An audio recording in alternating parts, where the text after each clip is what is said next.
பிரியமானவர்களே, ஆண்டவராகிய இயேசு கிறிஸ்துவின் நாமத்தினாலே உங்கள் யாவரையும் நான் அன்போடு கூட வாழ்த்துகிறேன். எல்லாருமே சந்தோஷமா இருக்கிறீங்களா?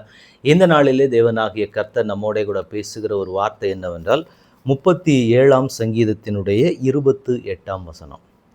கர்த்தர் நியாயத்தை விரும்புகிறவர், அவர் தமது பரிசுத்தவான்களை கைவிடுவதில்லை.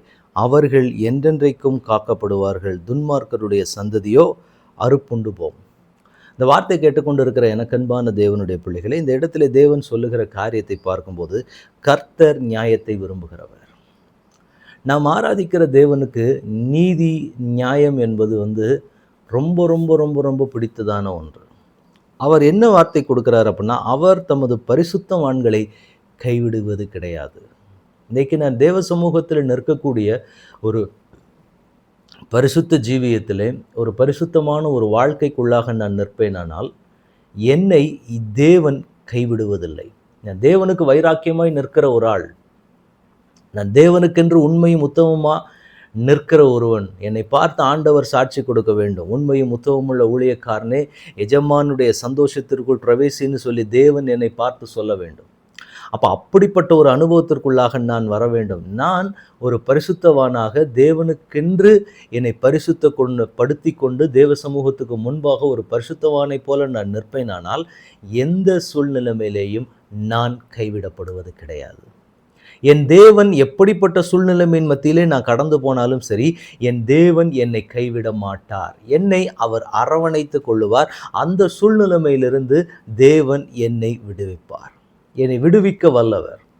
பொதுவாக நீங்கள் வேதத்தில் பார்த்தீங்க அப்படின்னா, தானியேல் என்கிற ஒரு தேவனுடைய மனுஷருடைய வாழ்க்கையில் நடந்த சம்பவம் நம்ம எல்லாருக்குமே தெரியும். அவர் சிங்கக்கபியில் அடைக்கப்படக்கூடிய ஒரு சூழ்நிலை உண்டாகும்.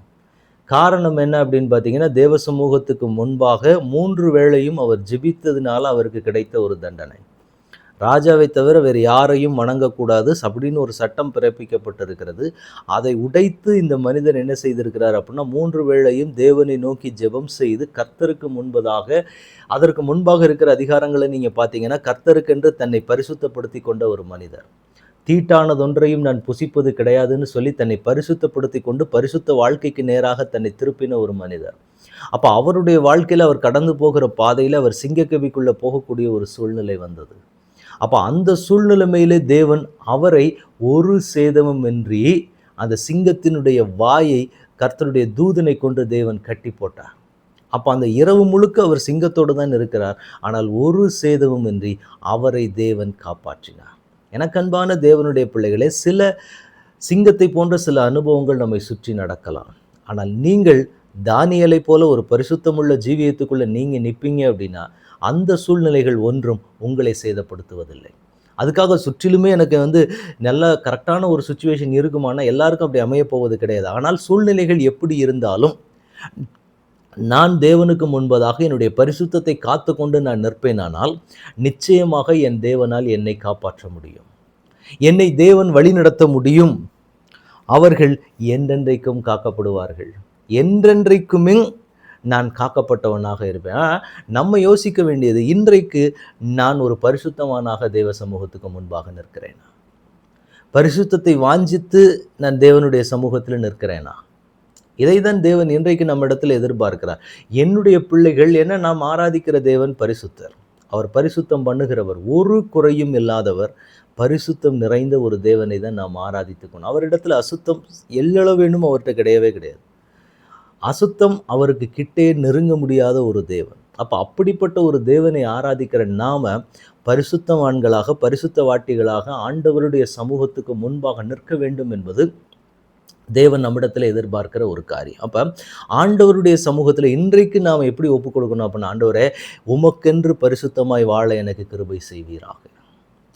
உமக்குள்ளாக இன்னும் நான் பரிசுத்தம் அடைய வேண்டும். பரிசுத்தத்தின் மேல் பரிசுத்தத்தை நான் பெற்றுக்கொள்ள என் தேவன் எனக்கு கிருபை செய்ய வேண்டும்.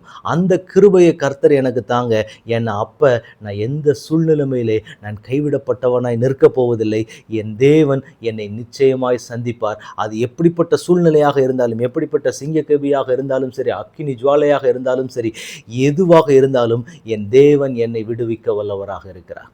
அந்த சூழ்நிலைமைகளில் இருந்து என்னால் மீண்டு எழுவதுங்கிறது ரொம்ப லேசான காரியம். ஏனென்றால் பரிசுத்தம் என்னை காக்கிறதற்கு ஒரு கேடகமாக என்னோட கூட. ஒரு தேவ பிள்ளையினுடைய பலம் பரிசுத்தம்.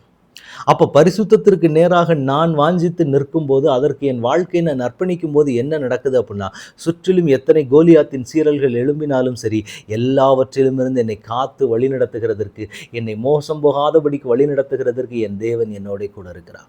இந்த வார்த்தையை ஆண்டவர் இன்றைக்கு சொல்லி நம்மை பலப்படுத்த விரும்புகிறார். இன்றைக்கு ஆண்டவரிடத்தில் ஒப்புக் கொடுக்கலாம். ஆண்டவரை, நான் ஒரு பரிசுத்தமுள்ள ஜீவியம் செய்யவும். ஆண்டவரை, என்ன உங்கள் பாதத்தில் ஒப்புக் கொடுக்கிறேன். ஒப்புக் கொடுக்கலாமா தகப்பனே? உடைய கரத்தில் எங்களை முழுவதுமாக ஒப்புக் கொடுக்கிறோம். ஒரு பரிசுத்தம் நிறைந்த ஜீவியத்திற்குள்ளாக நாங்கள் கடந்து வர கர்த்தர் கிருபை செய்யுங்க. பரிசுத்தவான்கள் கைவிடப்படுவதில்லை என்று சொன்னீரே அப்பா, அந்த பரிசுத்தத்தை எங்களுக்கு கர்த்தர் தருவீராக. இந்த வார்த்தை கேட்டுக்கொண்டிருக்கிற ஒவ்வொரு பிள்ளைகளையும் பரிசுத்தவான்களாய் கர்த்தர் பரிசுத்தவாட்டிகளாய் மாற்றுவீராக. அவர்களுக்குள்ளாக அசுத்தம் நுழையாதபடிக்கு தேவன் வேலியடைக்கும்படி நான் செபிக்கிறேன். எங்களுக்கு கர்த்தர் காக்கிறவும் அப்பா நடத்துகிற கிருபைகளையும் கர்த்தர் தாமே எங்களுக்கு நீர் கொடுத்து வழிநடத்தும்படி நம்முடைய பரிசுத்த கரங்களுக்குள்ளாக எங்களை ஒப்புக் கொடுக்கிறோம். பரலோகத்தின் தேவன் எங்களை ஆளுகை செய்ய வழி நடத்துங்க. இயேசு கிறிஸ்துவின் நாமத்தில் ஜெபம் கேளும் எங்கள் நல்ல பிதாவே. ஆமேன், ஆமேன், ஆமேன். God bless you.